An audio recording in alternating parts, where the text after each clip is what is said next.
ಸ್ನೇಹಿತರೆ ನಮಸ್ಕಾರ. ನಮ್ಮ ರಾಜ್ಯದಲ್ಲಿ ಅಥವಾ ಸ್ಯಾಂಡಲ್ವುಡ್ನಲ್ಲಿ ಇರುವಂಥ ನಟರಲ್ಲಿ ಅತಿ ಹೆಚ್ಚು ಫ್ಯಾನ್ಸನ್ನು ಹೊಂದಿರುವಂಥ ನಟ ಯಾರು ಅಂತೇಳಿ ಕೇಳಿದರೆ ಅದು ದರ್ಶನ್.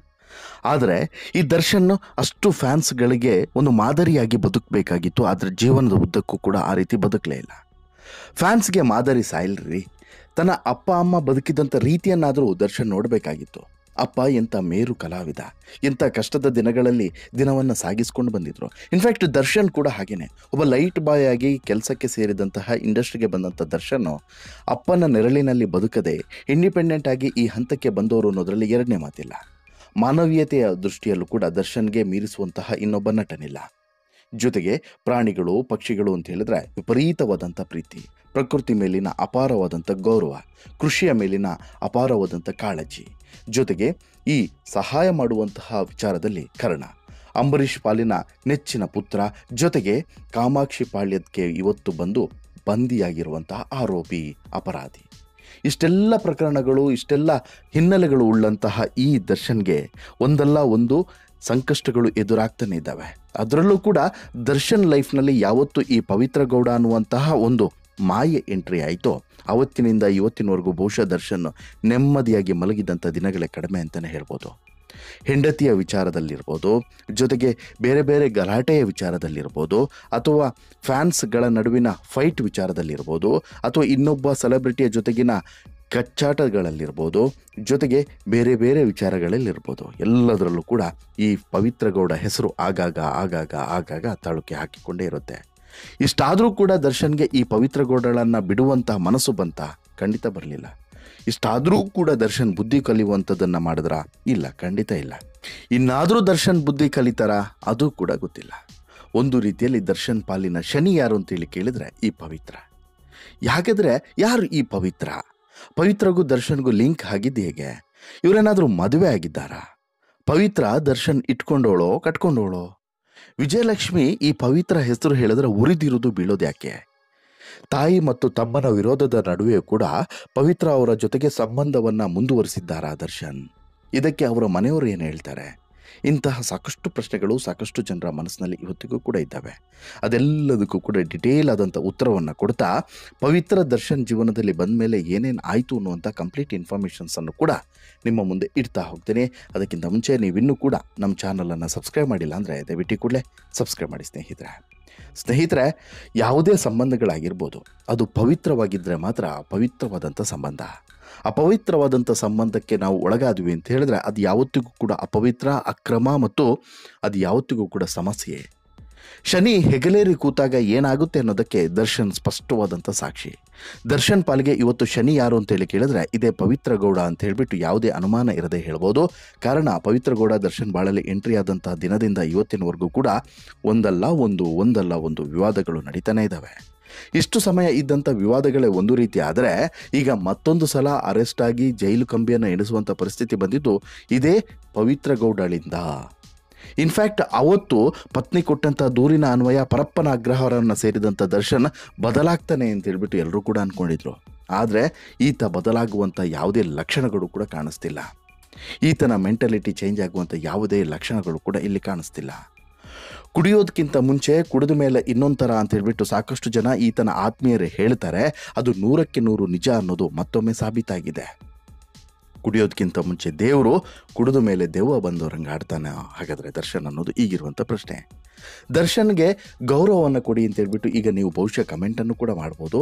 ಆದರೆ ದರ್ಶನ್ ಗೌರವವನ್ನು ಉಳಿಸ್ಕೊಳ್ಳುವಂಥ ಕೆಲಸವನ್ನು ಮಾಡಿದ್ದಾನ ಅಂತ ಹೇಳ್ಬಿಟ್ಟು ನಿಮ್ಮ ಆತ್ಮಾಭಿಮಾನಕ್ಕೆ ನೀವೊಂದು ಸಲ ಪ್ರಶ್ನೆಯನ್ನು ಮಾಡ್ಕೊಳ್ಳಿ. ನಿಮ್ಮ ಮನೆಯ ಒಬ್ಬ ಅಭಿಮಾನಿ ನೀವೇ, ನಾಳೆ ನೀವು ಕೂಡ ರೇಣುಕಾ ಸ್ವಾಮಿಯ ರೀತಿಯ ಒಬ್ಬ ಅಭಿಮಾನಿ.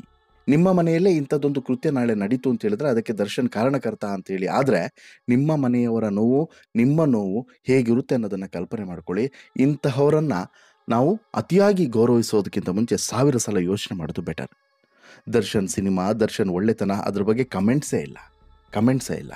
ಆದರೆ ಇವತ್ತು ದರ್ಶನ್ ಮಾಡಿರುವಂತಹ ಈ ಕೃತ್ಯ ಮತ್ತು ದರ್ಶನ್ ಮಾಡಿರೋದಕ್ಕೆ ಕೃತ್ಯದ ಹಿಂದಿನ ಹಿನ್ನೆಲೆಗಳಿದಾವಲ್ಲ, ಇದ್ಯಾವುದು ಕೂಡ ಕ್ಷಮಿಸೋಕ್ಕೆ ಸಾಧ್ಯವಾಗದೇ ಇರುವಂಥದ್ದು ಮತ್ತು ಗೌರವವನ್ನು ಸಂಪಾದನೆ ಮಾಡಿ ಕೊಡುವಂಥದ್ದಲ್ಲ. ಏನ್ರಿ ಹೇಳ್ತೀರಾ? ಪವಿತ್ರ ಗೌಡಗೂ ದರ್ಶನ್ಗೂ ಸಂಬಂಧ ಏನು ಅಂತೇಳಿ ಕೇಳಿದ್ರೆ ಏನು ಹೇಳ್ತೀರಾ? ನೀವು ನಾಳೆ ಹೋಗಿ ದರ್ಶನ್ ಎದುರುಗಡೆನೇ ಇದನ್ನು ಕ್ವಶನ್ ಕೇಳಿ, ನಿಮಗೂ ಪವಿತ್ರ ಗೌಡಗೂ ಏನು ಸಂಬಂಧ ಅಂಥೇಳಿ. ಪವಿತ್ರ ಗೌಡನ ಹತ್ರ ಕೇಳಿ, ಪವಿತ್ರ ಗೌಡ ನಿಮಗೂ ಮತ್ತು ದರ್ಶನ್ಗೆ ಏನು ಸಂಬಂಧ ಅಂತೇಳಿ. ಇಲ್ಲಾಗಿದ್ದೂ ಕೂಡ ಅದೇ. ರೇಣುಕಾ ಸ್ವಾಮಿಯನ್ನು ಇಲ್ಲಿ ಮುಗಿಸೋಕೆ ಕಾರಣವಾಗಿದ್ದೂ ಕೂಡ ಅದೇ. ಇವರ ಅಕ್ರಮ ಸಂಬಂಧವನ್ನು ಮತ್ತು ಈಕೆ ಪದೇ ಪದೇ ಪದೇ ಪದೇ ದರ್ಶನ್ ಲೈಫ್ನಲ್ಲಿ ಎಂಟ್ರಿಯಾಗಿ ದರ್ಶನ್ ಮತ್ತು ವಿಜಯಲಕ್ಷ್ಮಿ ನಡುವಿನ ಬಿರುಕನ್ನು ಹೆಚ್ಚಿಸ್ತಿದ್ದಂಥ ಕಾರಣಕ್ಕೋಸ್ಕರ ರೇಣುಕಾ ಸ್ವಾಮಿ ಸಿಟ್ಟಾಗಿದ್ದು ಮತ್ತು ರೇಣುಕಾ ಸ್ವಾಮಿ ಆಕ್ರೋಶವನ್ನು ವ್ಯಕ್ತಪಡಿಸಿದ್ದು. ಕಳೆದ ಒಂದು ಪೋಸ್ಟ್ ಹಾಕ್ತಾರೆ, ಯಾವಾಗ ಒಂದು 2-3 ತಿಂಗಳುಗಳ ಹಿಂದೆ ಅನಿಸುತ್ತೆ, ಒಂದು ಪೋಸ್ಟನ್ನು ಹಾಕ್ತಾರೆ, ನಂದು ದರ್ಶನ್ದು 10 ವರ್ಷಗಳ ರಿಲೇಷನ್ಶಿಪ್ ಅಂತ ಹೇಳ್ಬಿಟ್ಟು ಒಂದು ಪೋಸ್ಟನ್ನು ಹಾಕ್ತಾರೆ. ಆವಾಗ ಹಿಗ್ಗಾಮುಗ್ಗ ಜಾಡಿಸಿದ್ರು ವಿಜಯಲಕ್ಷ್ಮಿ, ಹಿಗ್ಗಾಮುಗ್ಗ ಜಾಡಿಸಿದ್ರು. ಆವಾಗಲಾದರೂ ಕೂಡ ದರ್ಶನ್ ಬುದ್ಧಿ ಕಲಿಬೇಕಾಗಿತ್ತು. ಯಾಕೆ ಅಂತ ಹೇಳಿದ್ರೆ ಅದಕ್ಕಿಂತ ಮುಂಚೆ ನಡೆದಂಥ ಒಂದೊಂದು ಘಟನೆಗಳು ಅಷ್ಟು ರೋಚಕವಾಗಿದ್ದಾವೆ. ಬಹುಶಃ ನಿಮಗೆ ನೆನಪಿದೆಯೋ ನೆನಪಿಲ್ವೋ, ವಿಜಯಲಕ್ಷ್ಮಿಗೆ ಹೊಡೆದಂಥ ಕೇಸ್ನಲ್ಲಿ ಇದೇ ದರ್ಶನ್ ಪರಪ್ಪನ ಅಗ್ರಹಾರ ಸೇರಿದ್ರು. ಅದಾದ ಬಳಿಕ ಸಾಲು ಸಾಲು ಸಾಲು ಸಾಲು ಸಂಕಷ್ಟಗಳಿಗೆ ಒಳಗಾಗಿದ್ರು. ಅದಾದಮೇಲೆ ಆ್ಯಕ್ಚುಲಿ ಪರಪ್ಪನ ಆಗ್ರಹಕ್ಕೆ ಹೋಗಿ ಹೊರಗಡೆ ಬಂದ ಮೇಲೆ ದರ್ಶನ್ಗೆ ಹೊಸ ಲೈಫೇ ಸಿಕ್ಕಿತ್ತು. ಸಾಲು ಸಾಲು ಫ್ಲಾಪ್ಗಳನ್ನು ಕೊಟ್ಟಿದ್ದಂಥ ದರ್ಶನ್ ಆ ಸಂದರ್ಭದಲ್ಲಿ ಮೆಂಟಲಿ ಫಿಸಿಕಲಿ ಕಂಪ್ಲೀಟ್ ಡಿಸ್ಟರ್ಬ್ ಆಗಿದ್ದರು. ವೈಯಕ್ತಿಕ ಜೀವನದಲ್ಲೂ ಕೂಡ ಕಂಪ್ಲೀಟಾಗಿ ಡಿಸ್ಟರ್ಬ್ ಆಗೋಗಿದ್ರು. ಬಟ್ ಯಾವಾಗ ಜೈಲಿನಿಂದ ಹೊರಗಡೆ ಬರ್ತಾರೋ ಆ ಸಂದರ್ಭದಿಂದ ಮೊನ್ನೆವರೆಗೆ ಬಂದಂಥ ರಾಬರ್ಟ್ವರೆಗೂ ಕೂಡ ಸಾಲು ಸಾಲು ಸಾಲು ಹಿಟ್ಟು ಸಿನಿಮಾಗಳನ್ನು ಕೊಟ್ಕೊಂಡು ಬಂದಿದ್ದಾರೆ. ಕಾಟೇರನು ಕೂಡ ಹಿಟ್ ಸಿನಿಮಾನೇ.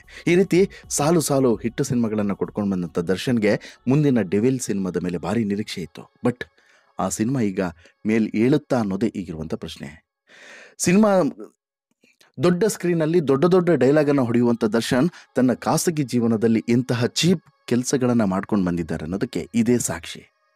ಫ್ಯಾನ್ಸ್ಗಳನ್ನು ಸೆಲೆಬ್ರಿಟಿ ಎನ್ನುವಂಥ ದರ್ಶನ್ ಅದೇ ಫ್ಯಾನನ್ನು ಇವತ್ತು ಯಾವ ರೀತಿ ಮುಗಿಸಿಬಿಟ್ಟಿದ್ದಾರೆ ಅನ್ನೋದನ್ನು ಕಲ್ಪನೆ ಮಾಡ್ಕೊಳ್ಳಿ.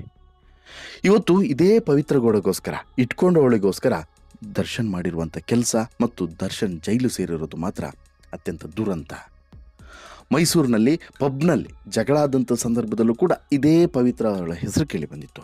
ಅವತ್ತು ಹೆಂಡತಿ ಜೊತೆಗೆ ಜಗಳ ಆದಂಥ ಸಂದರ್ಭದಲ್ಲೂ ಕೂಡ ಇದೇ ಪವಿತ್ರ ಗೌಡ ಹೆಸರು ಕೇಳಿ ಬಂದಿತ್ತು. ಜೊತೆಗೆ ಪವಿತ್ರ ವರ್ಸಸ್ ವಿಜಯಲಕ್ಷ್ಮಿ ಫೈಟ್ ಇದೆಯಲ್ಲ, ಇದು ಇಡೀ ರಾಜ್ಯದ ಗಮನವನ್ನು ಸೆಳೆದಿತ್ತು. 1 ಸಲ ಅಲ್ಲ, 2 ಸಲ ಅಲ್ಲ.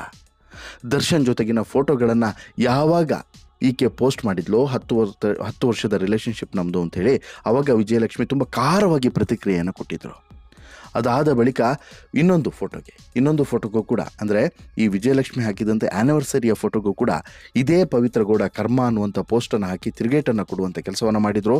ಆಗಲೂ ಕೂಡ ಪವಿತ್ರ ಗೌಡಗೆ ಹಿಗ್ಗಾಮುಗ್ಗ ಫ್ಯಾನ್ಸ್ ಜಾಡಿಸಿದ್ರು ಕೂಡ. ಇಷ್ಟಕ್ಕೆ ನಿಂತಿಲ್ಲ.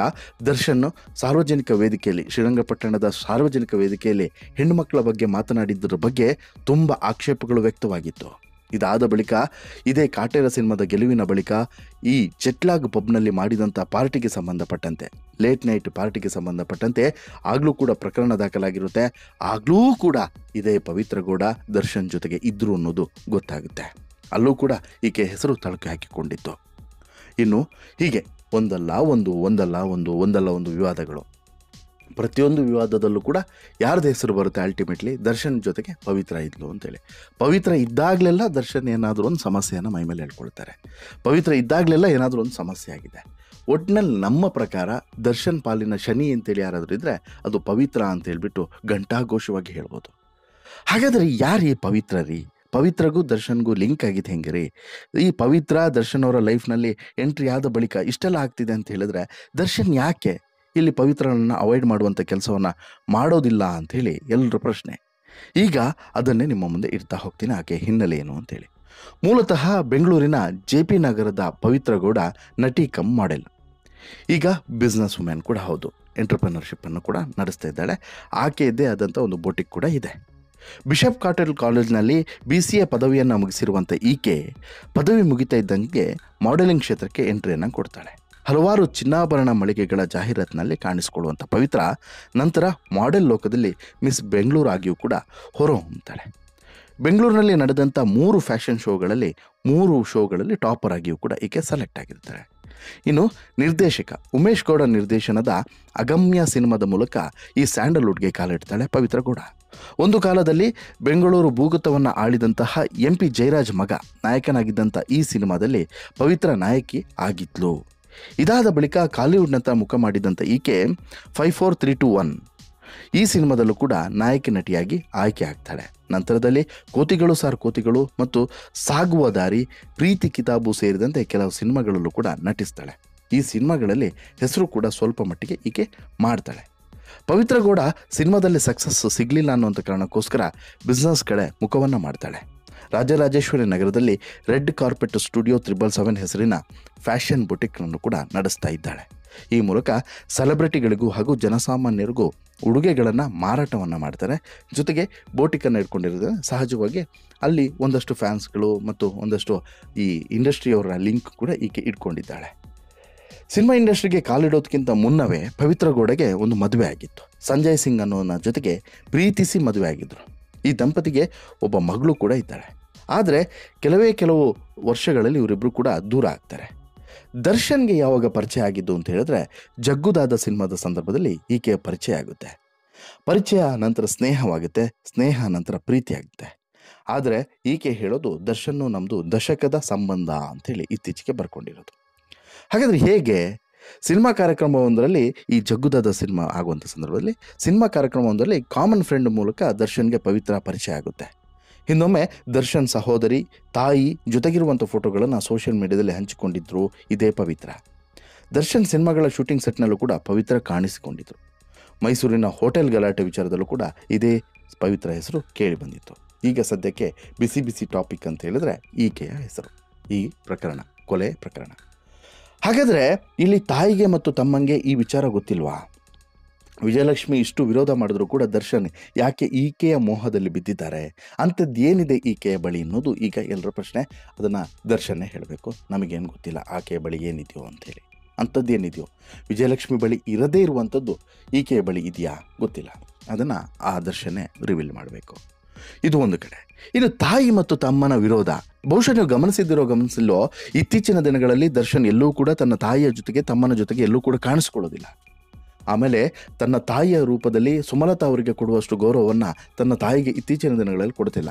ಅವರು ಯಾವುದೋ ಈ ವೇದಿಕೆಗಳಲ್ಲಿ ಕೊಡ್ತಿಲ್ವೋ ಅದು ಮಾತ್ರ ನಾವು ಮ್ಯಾಟ್ರ್ ಹೇಳ್ತಿರೋದು. ಒಳಗಡೆ ಗೊತ್ತಿಲ್ಲ, ಅವ್ರ ಫ್ಯಾಮಿಲಿ ಒಳಗಡೆ ಏನಾಗ್ತಿದೆ ಅನ್ನೋದು ಯಾರಿಗೂ ಕೂಡ ಗೊತ್ತಿಲ್ಲ. ಕೊಡ್ತಿರಬಹುದು ಅಥವಾ ಕೊಡದೇನೂ ಇರ್ಬೋದು.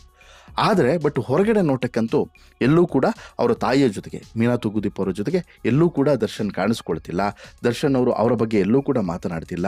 ಜೊತೆಗೆ ದಿನಕರ್ ತೂಗುದೀಪ್ ಕೂಡ ದರ್ಶನ್ ಬಗ್ಗೆ ಎಲ್ಲೂ ಕೂಡ ಮಾತನಾಡ್ತಿಲ್ಲ, ಎಲ್ಲೂ ಕೂಡ ಕಾಣಿಸ್ಕೊಳ್ತಿಲ್ಲ. ಇನ್ಫ್ಯಾಕ್ಟು ಆ 2-3 ಇನ್ಸಿಡೆಂಟ್ ಆದಮೇಲೆ ಅವರ ತಾಯಿ ಅಂತೂ ಕಂಪ್ಲೀಟಾಗಿ ದರ್ಶನನ್ನು ದೂರ ಮಾಡಿದ್ದಾರೆ ಅನ್ನೋಂಥ ಮಾಹಿತಿ ಇದೆ.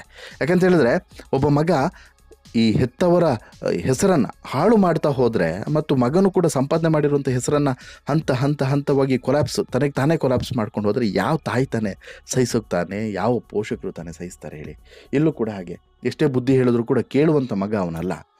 ನಾನು ನನ್ನದು ಮತ್ತು ನನ್ನ ಫ್ಯಾನ್ಸ್ ಅನ್ನುವಂಥ ಅಹಂಕಾರದ ಅಲೆಯಲ್ಲಿ ತೇಲ್ತಾ ಇದ್ದಾನೆ ಯಾರು? ದರ್ಶನ್. ಹೀಗಿರುವಾಗ ಅವನಿಗೆ ಎಂತ ಹೇಳೋದು ಅಂತಲೂ ಕೂಡ ಇವರ ಒಂದು ಪ್ರಶ್ನೆಗಳಾಗಿರುತ್ತೆ. ಹೀಗಾಗಿ ಈ ಪವಿತ್ರ ಬಂದ ಮೇಲೆ ದರ್ಶನ್ ಅವರ ಫ್ಯಾಮಿಲಿ ಕಂಪ್ಲೀಟಾಗಿ ಬುಡಮೇಲಾಗ್ತು ಅಂತಲೂ ಹೇಳ್ಬೋದು. ಜೊತೆಗೆ ಒಂದು ಕಡೆ ತನ್ನ ವೈಯಕ್ತಿಕ ಜೀವನ, ತನ್ನ ಹೆಂಡತಿ ಮಕ್ಕಳು ಅನ್ನುವಂಥ ಜೀವನ, ಮತ್ತೊಂದು ಕಡೆ ತಾಯಿ ಮತ್ತು ಸಹೋದರನ ಜೀವನ, ಇವೆಲ್ಲದೂ ಕೂಡ ಹಳಿ ತಪ್ಪಿದ್ದು ಈಕೆಯಿಂದ.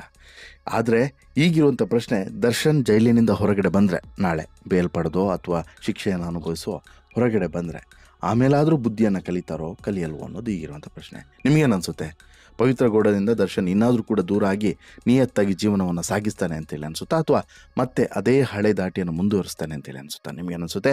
ದಯವಿಟ್ಟು ಕಮೆಂಟ್ ಮಾಡಿ ತಿಳಿಸಿ. ಜೊತೆಗೆ ಈ ಸ್ಟೋರಿ ಇಷ್ಟ ಆಯಿತು ಅಂತ ಹೇಳಿದ್ರೆ ಲೈಕ್ ಮಾಡಿ, ಶೇರ್ ಮಾಡಿ, ಚಾನಲ್ಗೆ ಸಬ್ಸ್ಕ್ರೈಬ್ ಆಗೋದನ್ನು ಮರಿಬೇಡಿ. ಧನ್ಯವಾದ.